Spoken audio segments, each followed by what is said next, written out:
Buenas tardes y bienvenidos a un nuevo vídeo del curso de Fisiología Vegetal.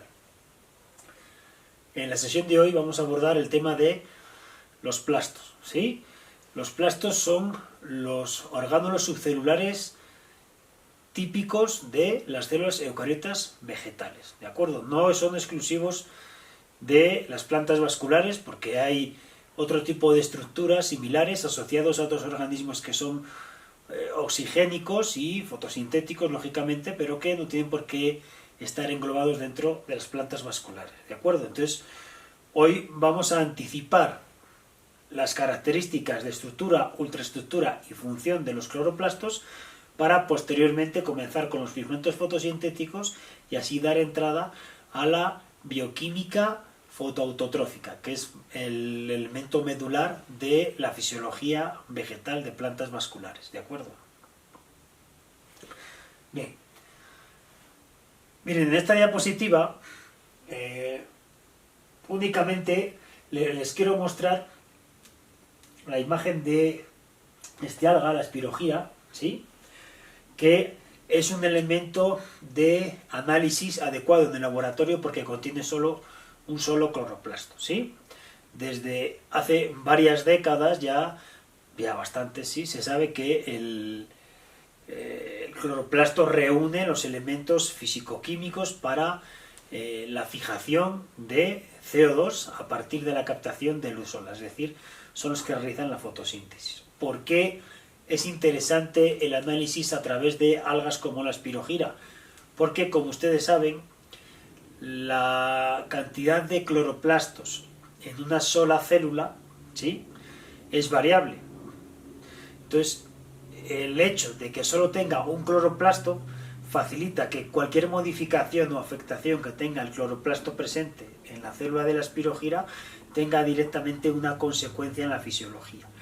En dado caso que tuviéramos más de un cloroplasto y la afectación a esos cloroplastos no se diera en toda la población de estos, resulta que la carencia de unos, ¿sí?, podría ser compensado por la presencia de esa afectación en otros cloroplastos, pero sin tener un efecto, ¿sí? Es decir, se compensaría la carencia de uno con la presencia en otros, por lo tanto se vería pues obturada, ¿no? Se vería descompensada el potencial efecto que pensaríamos ver. Por eso la utilización de organismos con un solo cloroplasto es de especial interés cuando se analiza la fisiología del cloroplasto dentro del mundo de los vegetales, ¿de acuerdo?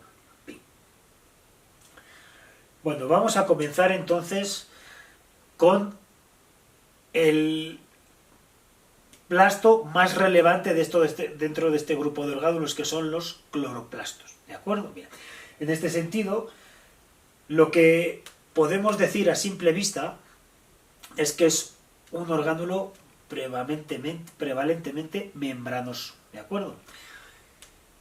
¿Por qué es importante considerar esta característica, que es muy membranoso? Porque les indicaba, creo que en otro vídeo, que cuando tenemos prevalencia de membranas debemos asociarlo al establecimiento de gradientes, ¿sí? El establecimiento de gradientes siempre se utiliza en los sistemas biológicos para la producción de energía. ¿Cómo?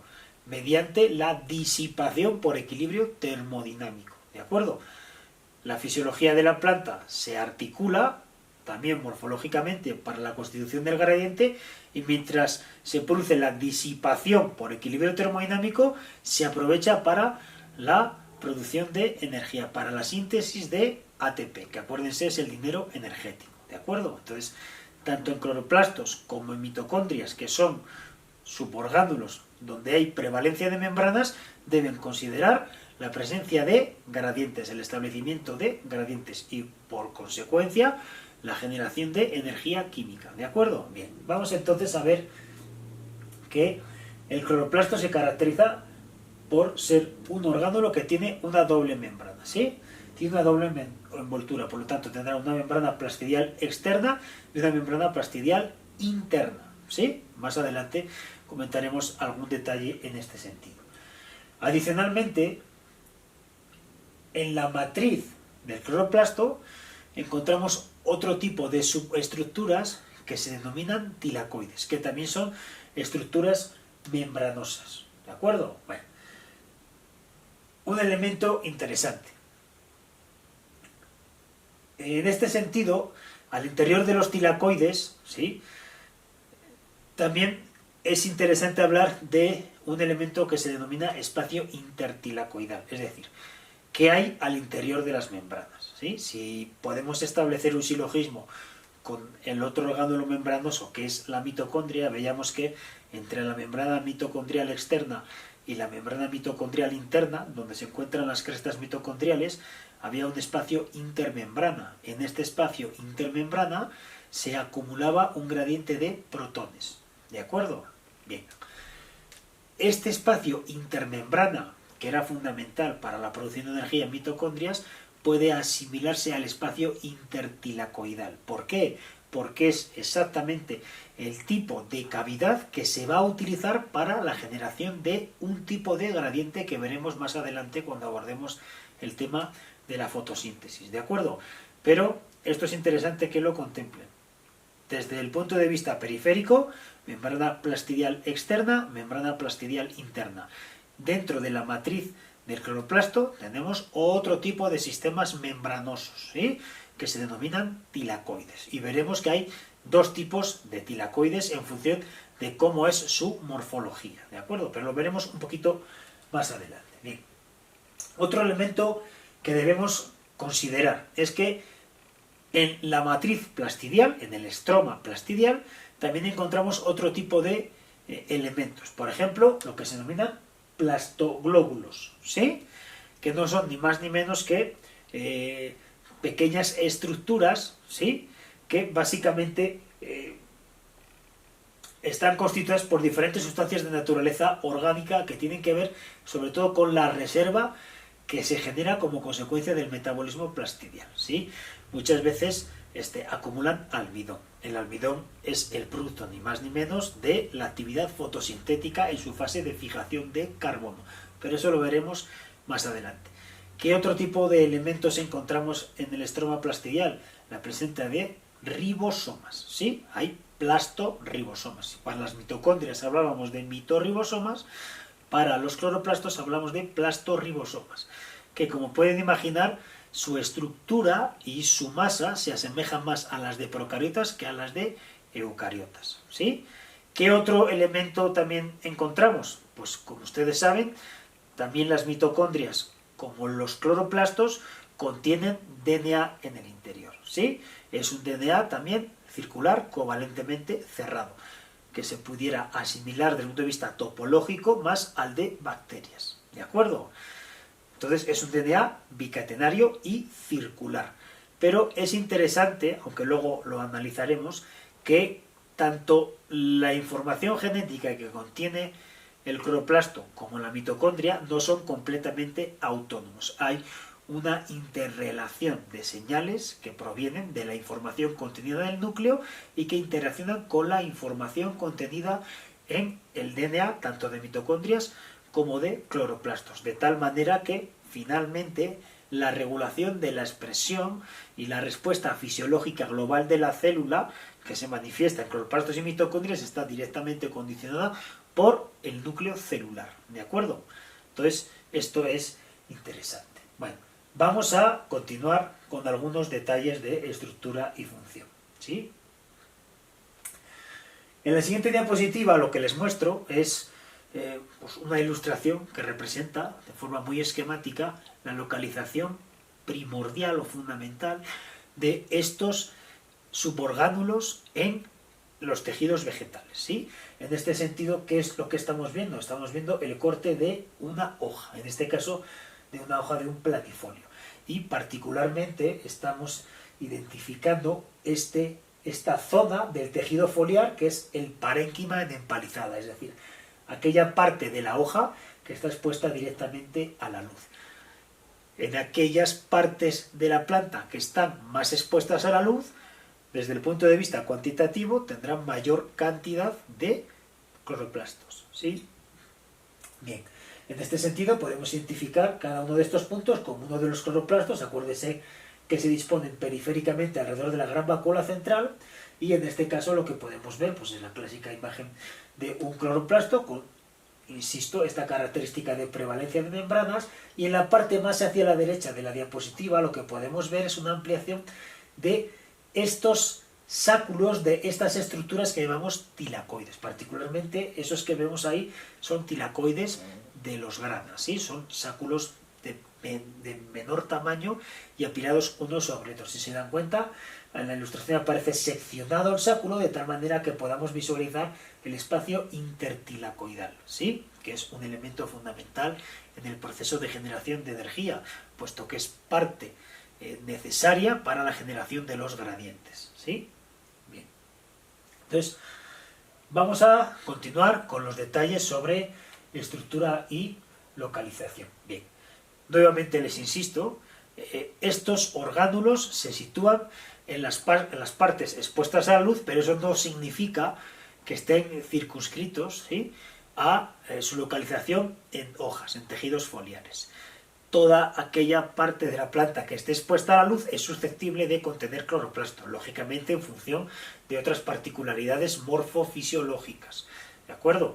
Eso significa básicamente que puede haber cloroplastos tanto en hojas como en tallos, como en peciolos, ¿sí?, como en otro tipo de estructuras. Lógicamente, en leñosas ustedes pueden contemplar que en las estructuras de soporte, como los troncos, no hay cloroplastos, ¿sí?, pero hay otras plantas que pueden ser bianuales o pueden ser vivaces, donde los tallos tienen un menor diámetro, una mayor debilidad estructural, pero por contrapunto suelen ser verdes, ¿sí?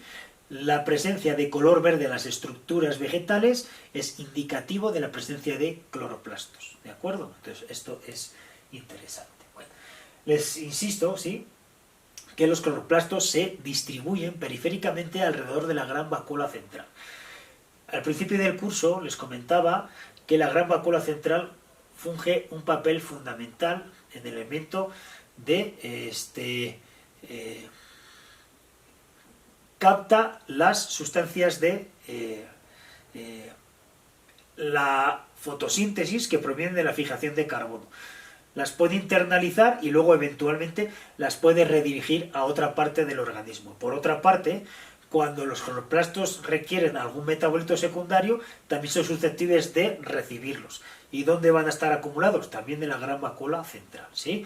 Les insistía que la membrana de la gran vacuola central del tonoplasto tiene un papel fundamental en la regulación de la fisiología de la célula, porque mide el transporte entre otros suborgánulos celulares y la propia vacuola. Entonces es lógico que, como ocupa el mayor volumen, los cloroplastos estén dispuestos periféricamente alrededor de la gran vacuola, y así de tal manera también se facilita el transporte entre cloroplastos y vacuola. ¿De acuerdo? Bien. La siguiente parte de la diapositiva simplemente quiere significar que los cloroplastos en la célula no se disponen de forma azarosa, ¿sí?, en el citoplasma, ¿sí? No tienen una disposición azarosa, sino que hay una movilidad en función de la intensidad lumínica, de tal manera que la disposición de los cloroplastos va a fluctuar dependiendo de si la cantidad de energía, ¿sí?, que se puede captar es más o menos. Cuando tenemos condiciones de luz tenue, la disposición de los cloroplastos con respecto a la incidencia de la luz es perpendicular, de tal manera que se maximice la captación de energía, ¿sí? Mientras que cuando la luz es muy intensa, ¿sí?, los cloroplastos se van a disponer paralelamente al plano de incidencia de la luz, de tal manera que esa radiación no incida de forma tan intensa en los cloroplastos. Bien, ¿por qué sucede este fenómeno de reorganización plastidial en el citoplasma de la célula? Porque los cloroplastos y los elementos que veremos luego en la parte de fotosíntesis, que son los fotosistemas, son susceptibles de un fenómeno que denominamos fotooxidación. Cuando se produce fotooxidación, la consecuencia es la fotoinhibición, y por consiguiente el cese de la captación de energía y por lo tanto ya no se produce materia orgánica. Como tenemos este riesgo de la fotooxidación, la reorganización plastidial en la célula posibilita a la célula misma, ¿sí?, tener una capacidad de atenuación de este proceso de fotooxidación. Por lo tanto, esto es de suma relevancia. Veremos que en los distintos biomas y en los distintos climas la intensidad de la radiación fluctúa, la cantidad de agua fluctúa, la disposición de otros elementos para la fisiología de las plantas es muy variable. Todo ello configura un paisaje adaptativo que veremos que es particular para los distintos tipos de plantas que podemos distinguir en función de su tipo de metabolismo, ¿sí? Hablaremos de plantas C3 y hablaremos de plantas C4. Y dentro de las C4 hablaremos de un tipo particular de plantas que son las plantas tipo CAM, ¿sí? Bueno, pero lo veremos un poco más adelante. Bien.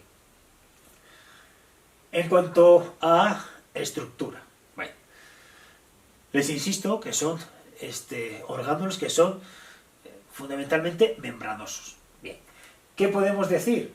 Que el componente mayoritario, aparte de los lípidos, ¿sí?, son las proteínas, ¿sí? ¿Por qué las proteínas son tan relevantes en la membrana plastidial? Porque en este punto en particular es donde se va a llevar a cabo el transporte electrónico. Y el transporte electrónico precisa de proteínas que son redox, ¿de acuerdo? Son capaces de captar y ceder electrones. Y la densidad de estas proteínas en la membrana es el elemento fundamental que permite la generación del gradiente. Cuanto mayor cantidad de sistemas tendremos asociados en la membrana, mayor será la capacidad de transporte electrónico y por lo tanto mayor será la capacidad de generación de gradientes.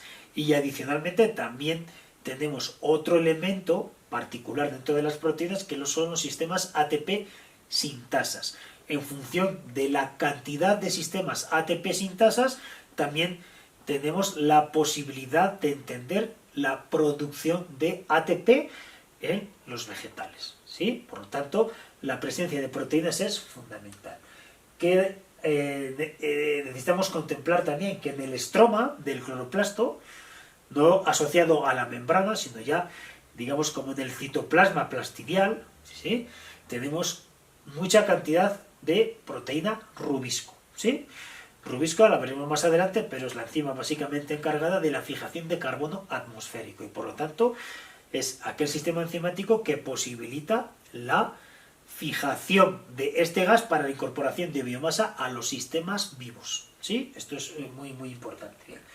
¿Qué más encontramos? Pues encontramos RNA, ¿sí? Encontramos ribosomas, encontramos otro tipo de elementos que deben estar asociados a la regulación de la expresión del genoma plastidial. Por lo tanto, encontraremos, ¿sí?, DNAs plastidiales que deben ser mensajeros, deben ser transferentes y deben ser ribosómicos. Todo esto es importante que se entienda, que deben contemplarlo en la lista de elementos para poder, digamos, configurar todos aquellos elementos necesarios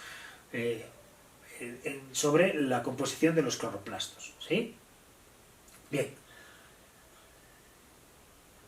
Bien, en este sentido, aquí en esta diapositiva, lo que podríamos resaltar es la diferencia entre los tilacoides del estroma y los tilacoides de los granas, ¿sí? No sé si tengo aquí una diapositiva que se vea un poco mejor, me voy a retrasar un poco.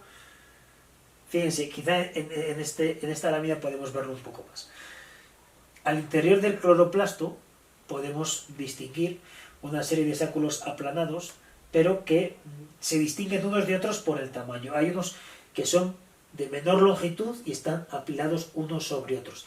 Y otros que, digamos, comunican estos sacos aplanados entre sí y que tienen una longitud mayor, teniendo en consideración el plano, ¿sí?, este eje plastidial. A los largos, ¿sí?, los llamamos tilacoides del estroma, mientras que a los que son más pequeñitos los llamamos tilacoides de los granas, ¿sí? Esto es un elemento interesante a considerar. Aquí sí tenemos una imagen de microscopía, si se pueden fijar, y ahí se ven claramente cómo los tilacoides de los grana tienen una tonalidad un poco más oscura, un poco más densa, probablemente por esa prevalencia membranosa, mientras que los tilacoides del estroma se distribuyen más longitudinalmente en la estructura del estroma plastidial, ¿sí?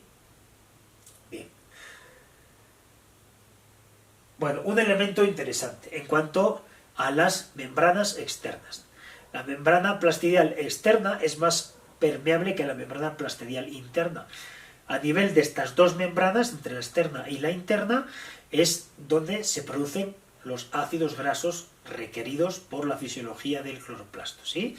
Acuérdense que requiere un suministro continuo de membranas porque hay un proceso de oxidación continuo derivado de esta corriente de electrones, ¿sí? Acuérdense, siempre que hay transporte electrónico hay potencial generación de especies reactivas de oxígeno, que en los libros lo van a ver como ROS, ¿sí? ROS. Entonces, conforme hay presencia de ROS, hay oxidación de ácidos grasos y estos deben ser repuestos. Por lo tanto, debe haber una provisión constante de ácidos grasos a efectos de que el cloroplasto mantenga las condiciones óptimas de producción de energía. Bien. En el estroma, ¿qué se lleva a cabo? La fijación del carbono, ¿sí?